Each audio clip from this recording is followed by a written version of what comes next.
समझदार व्यक्ति जब संबंध निभाना बंद कर देता है तो समझ लेना चाहिए उसके आत्मसम्मान को कहीं ना कहीं ठेस अवश्य पहुंची है। प्रेम सदैव माफी मांगना पसंद करता है और अहंकार सदैव माफी सुनना पसंद करता है। कर्म ही तुम्हारी पहचान है, वरना एक नाम के यहाँ हजारों इंसान हैं। अच्छे कर्म करने के बावजूद भी लोग केवल तुम्हारी बुराइयां याद रखेंगे। इसलिए लोग क्या कहते हैं इस पर कभी ध्यान मत दो। जितना हो सके खामोश ही रहना अच्छा है, क्योंकि सबसे ज्यादा गुनाह इंसान से उसकी जुबान ही करवाती है।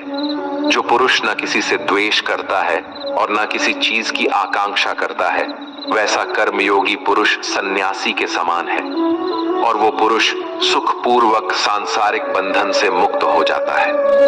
ना तो मैं किसी के भाग्य का निर्माण करता हूं और ना ही किसी के कर्म फल का निर्माण करता हूं। मनुष्य अपने द्वारा किए कर्मों का ही पाल भोगता है और उसी से उसके भाग्य का निर्माण होता है। मनुष्य स्वयं ही अपना मित्र है और स्वयं ही अपना सबसे बड़ा शत्रु भी है। ज्ञानी मनुष्य कर्म योग या भक्ति योग से एक ही जन्म में इस समुद्र रूपी संसार से निकलकर परमात्मा को प्राप्त कर लेता है और अज्ञानी मनुष्य काम, क्रोध, लोभ, मोह में फंसकर 84 लाख योनियों में भटकता रहता है।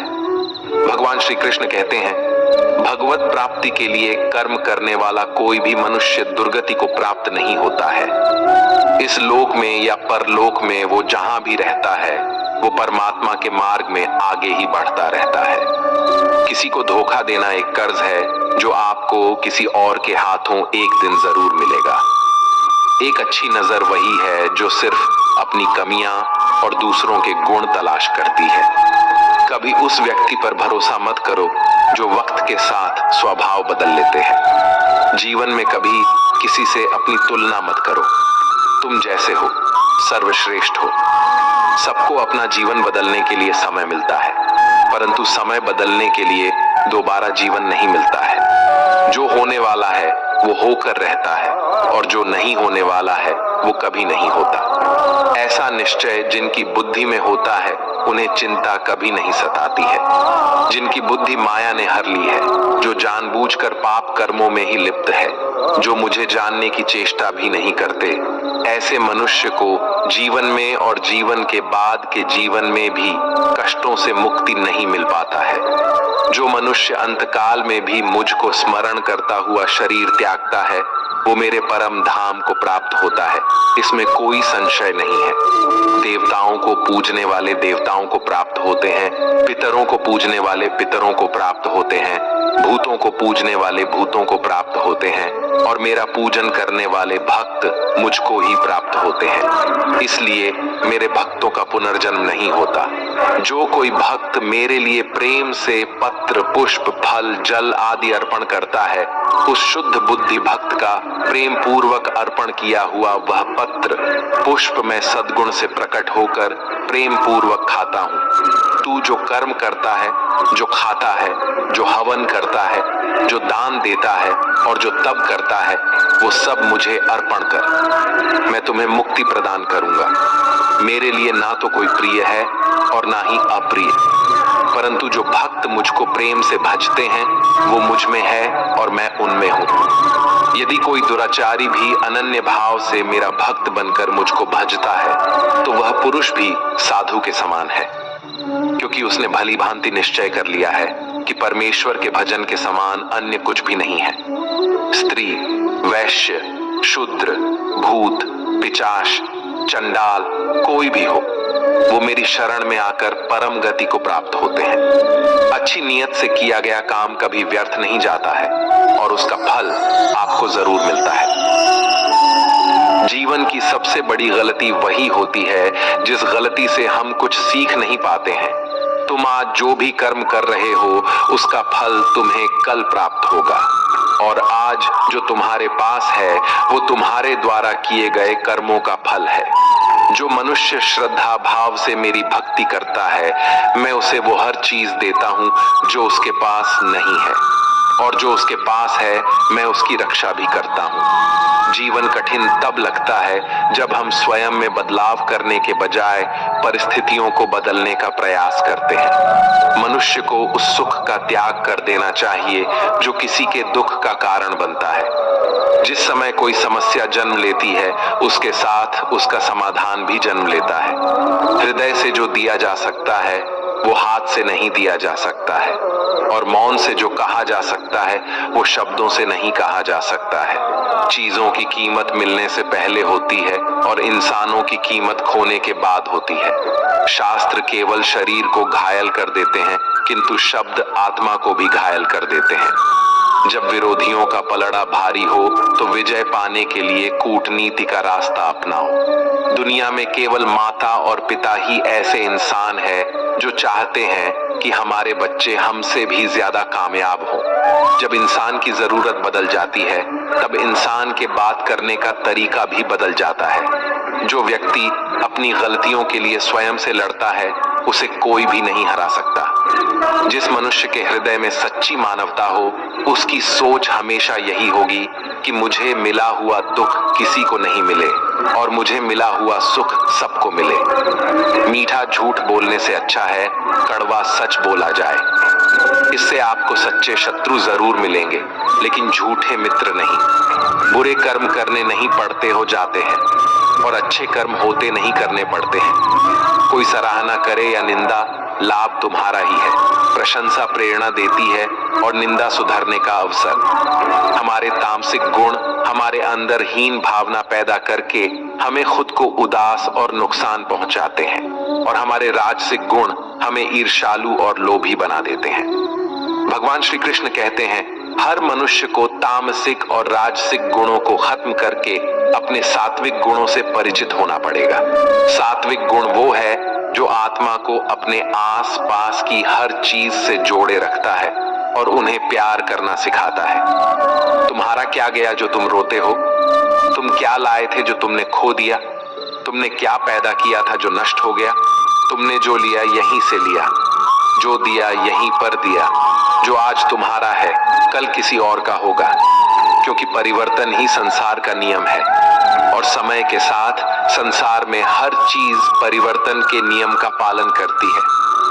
भगवान श्री कृष्ण कहते हैं किसी का अच्छा ना कर सको तो बुरा भी मत करना, क्योंकि दुनिया कमजोर है लेकिन दुनिया बनाने वाला नहीं। हे अर्जुन, संपूर्ण प्राणी जन्म से पहले अप्रकट थे और मरने के बाद भी अप्रकट हो जाने वाले हैं, केवल बीच में ही प्रकट है। फिर ऐसी स्थिति में क्या शोक करना है? कोई एक महापुरुष ही इस आत्मा को आश्चर्य की भांति देखता है, वैसा ही दूसरा कोई महापुरुष ही इसके तत्व का आश्चर्य की भांति वर्णन करता है, तथा दूसरा कोई अधिकारी पुरुष ही इसे आश्चर्य की भांति सुनता है, और कोई कोई तो सुनकर भी इसको नहीं जानता। यहाँ श्री भगवान का भाव है कि आत्मा आश्चर्यमय है, इसलिए उसे देखने वाला संसार में कोई विरला ही होता है, और वो उसे आश्चर्य की भांति देखता है जो महापुरुष परमात्मा को जानने वाले हैं। जो संपूर्ण वेदों और शास्त्रों के झाता है वे ही आत्मा का वर्णन कर सकते हैं, और उनका वर्णन करना भी आश्चर्य की भांति होता है। इस आत्मा के वर्णन को सुनने वाला सदाचारी आस्तिक पुरुष भी कोई विरला होता है, और उसका सुनना भी आश्चर्य की भांति होता है। हे अर्जुन, ये आत्मा सबके शरीरों में सादा ही अवध्य है, इसका कभी नाश नहीं हो सकता। इस कारण संपूर्ण प्राणियों के लिए तू शोक करने के योग्य नहीं है, तथा अपने धर्म को देखकर भी तू शोक करने के योग्य नहीं है, अर्थात तुझे भय नहीं करना चाहिए, क्योंकि क्षत्रिय के लिए धर्मयुक्त योद्धा से बढ़कर दूसरा कोई कल्याणकारी कर्तव्य नहीं है। हे पार्थ, अपने आप प्राप्त हुए और खुले हुए स्वर्ग के द्वार रूपी इस प्रकार के योद्धा को भाग्यवान क्षत्रिय लोग ही पाते हैं। किंतु यदि तू इस धर्मयुक्त युद्ध को नहीं करेगा तो स्वधर्म और कीर्ति को खोकर पाप को प्राप्त होगा। तथा सब लोग अनंत काल तक तेरी अपकीर्ति की चर्चा करेंगे और माननीय पुरुष के लिए अपकीर्ति मरण से भी बढ़कर है और जिनकी दृष्टि में तू पहले बहुत सम्मानित होकर अब लघुता को प्राप्त होगा, वे महारथी लोग तुझे भय के कारण युद्ध से हटा हुआ मानेंगे। तेरे वैरी लोग अर्थात तुम्हारे शत्रुघ्न तेरे सामर्थ्य की निंदा करते हुए तुझे बहुत से ना कहने योग्य वचन भी कहेंगे। उससे अधिक दुख और क्या होगा? या तो तू युद्ध में मारा जाएगा और स्वर्ग को प्राप्त होगा अथवा संग्राम में जीतकर पृथ्वी का राज्य भोगेगा। इस कारण हे अर्जुन, तू युद्ध के लिए निश्चित करके खड़ा हो जा। जय पराजय, लाभ हानि और सुख दुखों को समान समझकर युद्ध के लिए तैयार हो जा। इस प्रकार युद्ध करने से तू पाप को नहीं प्राप्त होगा। हे पार्थ, ये बुद्ध भी तेरे लिए ज्ञान योग के विषय में कही गई और अब तू इसको कर्म योग के विषय में सुन। जिस बुद्धि को जानकर तू कर्मों के बंधन को भली भांति त्याग देगा अर्थात सर्वथा नष्ट कर डालेगा। इस कर्म योग में आरंभ का अर्थात बीज का नाश नहीं है और उल्टा फल रूप दोष भी नहीं है, बल्कि इस कर्म योग रूप धर्म का थोड़ा सा भी साधन जन्म मृत्यु रूप महान भय से रक्षा कर लेता है। यहाँ श्री भगवान के कहने का भाव है कि कर्म योग का कभी नाश नहीं होता। इसके संस्कार साधक के अंतकरण में स्थित हो जाते हैं और वे साधक को दूसरे जन्म में पुनः साधन में लगा देते हैं। निष्काम भाव से किए गए कर्मों का विपरीत परिणाम भी नहीं होता है और ऐसा साधक भगवान को प्राप्त हो जाता है। हे अर्जुन, इस कर्म योग में निश्चयात्मिका बुद्धि भी एक ही होती है, किंतु अस्थिर विचार वाले विवेकहीन सकाम मनुष्यों की बुद्धियां निश्चय ही बहुत भेदों वाली और अनंत होती है। जब फैसला लेना हो तो बुद्धि एक ही होती है, लेकिन जहां सोच की, फैसले की, निर्णय की कमी हो वहां कई बुद्धियां काम करती है। यहाँ अनिर्णय की स्थिति के बारे में कहा गया है। जब आप फैसला नहीं ले पाते हैं तो न जाने कई दिशाओं में आपका ध्यान, आपकी बुद्धि जाती है, लेकिन अगर आप निर्णय करने की सोच ले तो उसके बाद उस काम को करने का ही प्राण होता है। हे अर्जुन, जो भोगों में तन्मय हो रहे हैं, जो कर्म फल के प्रशंसक वेद वाक्यों में ही प्रीति रखते हैं, जिनकी बुद्धि में स्वर्ग ही परम प्राप्य वस्तु है और जो स्वर्ग से बढ़कर दूसरी कोई वस्तु ही नहीं है, यानी ऐसे लोग जो कर्म के बदले में होने वाले सिर्फ फल या लाभ की बात करते हैं, तो वह कर्म नहीं स्वार्थ बन जाता है, उसे कर्म नहीं कह सकते। हे अर्जुन, जो अज्ञानी लोग सिर्फ दिखाओ शोभा युक्त वाणी को कहते हैं, वो ढोंगी होते हैं। वो कहते बहुत कुछ है लेकिन करते बहुत कम है। ऐसे लोगों से बचकर रहना चाहिए जो कर्म की बातें भोग और ऐश्वर्य के लिए करते हैं। जिनका ध्येय सिर्फ भोग और ऐश्वर्य है, उन पुरुषों की परमात्मा में निश्चयात्मिका बोध भी नहीं होती। हे अर्जुन, वेदों के कर्म कांड हमारी प्रकृति के 3 गुणों से जुड़े हैं, इसलिए तू उन भोगों एवं उनके साधनों में आसक्तिहीन, हर शोकादि द्वंद्वों से रहित नित्य वस्तु परमात्मा में स्थित योग और क्षेम को ना चाहने वाला और स्वाधीन अंतकरण वाला हो। यहाँ श्री भगवान कहते हैं वेद भी 3 गुणों में समाप्त हो जाते हैं, उससे आगे वे भी नहीं जानते। उससे आगे है कर्म योग। श्री भगवान का कहना है कि कर्म करो लेकिन उससे आसक्ति मत रखो। बेहद बड़े जलाशय के प्राप्त हो जाने पर छोटे जलाशय में मनुष्य का जितना प्रयोजन रहता है, उसी तरह से जिसने ब्रह्म तत्व को समझ लिया तब उसके लिए वेदों की कोई आवश्यकता नहीं रह जाती है। तेरा कर्म करने में ही अधिकार है, उसके फलों में कभी नहीं। इसलिए तू कर्मों के फल के लिए काम मत कर, लेकिन ऐसा भी ना हो कि तू काम ही मत कर, कर्म करना है लेकिन फल के लिए नहीं। हे धनंजय, तू आसक्ति को त्याग कर तथा सिद्धि और असिद्धि में सामान बुद्धि वाला होकर योग में स्थित हुआ कर्तव्य कर्मों को कर, फल की इच्छा के लिए कर्म मत कर। तुमको कर्म योगी बनने के लिए संभव में स्थित होकर कर्म करना चाहिए। सकाम कर्मों को बुद्धि योग की अपेक्षा अत्यंत नीचा बतलाकर भगवान ने भाव दिखलाया है कि सकाम कर्मों का फल नाशवान क्षणिक सुख की प्राप्ति है और कर्म योग का फल परमात्मा की प्राप्ति है। इसलिए दोनों में दिन और रात की भांति महान अंतर है। समबुद्धि युक्त पुरुष पुण्य और पाप दोनों को इसी लोक में त्याग देता है, अर्थात उनसे मुक्त हो जाता है। इससे तू समत्व रूप योग में लग जा। ये समत्व रूप योगी कर्मों में कुशलता है, अर्थात कर्म बंधन से छूटने का उपाय है, क्योंकि समबुद्धि से युक्त ज्ञानी जन कर्मों से उत्पन्न होने वाले फल को त्याग कर जन रूप बंधन से मुक्त होकर निर्विकार परम पद को प्राप्त हो जाते हैं। जिस काल में तेरी बुद्धि मोह रूप दलदल को भली भांति पार कर जाएगी, उस समय तू सुने हुए और सुनने में आने वाले इस लोक और परलोक संबंधी सभी भोगों से वैराग्य को प्राप्त हो जाएगा। भांति भांति के वचनों को सुनने से विचलित हुई तेरी बुद्धि जब परमात्मा में अचल और स्थिर ठहर जाएगी, तब तू योग को प्राप्त हो जाएगा, अर्थात तेरा परमात्मा से नित्य सहयोग हो जाएगा। अर्जुन बोले, हे केशव, समाधि में स्थित परमात्मा को प्राप्त हुए स्थिर बुद्धि पुरुष का क्या लक्षण है? वो स्थिर बुद्धि पुरुष कैसे बोलता है, कैसे बैठता है और कैसे चलता है? श्री भगवान बोले, हे अर्जुन, जिस काल में ये पुरुष मन में स्थित संपूर्ण कामनाओं को भली भांति त्याग देता है और आत्मा से आत्मा में ही संतुष्ट रहता है, उस काल में वो स्थित प्रज्ञ कहा जाता है। दुखों की प्राप्ति होने पर जिसके मन में उद्वेग नहीं होता, सुखों की प्राप्ति में जो सर्वथा स्पृहा रहित है तथा जिसके राग भय और क्रोध नष्ट हो गए हैं, ऐसा मुनि स्थिर बुद्धि कहा जाता है। जो पुरुष सर्वत्र स्नेह रहित होकर शुभ या अशुभ वस्तु को प्राप्त होकर न प्रसन्न होता है और न द्वेष करता है, उसकी बुद्धि स्थिर है।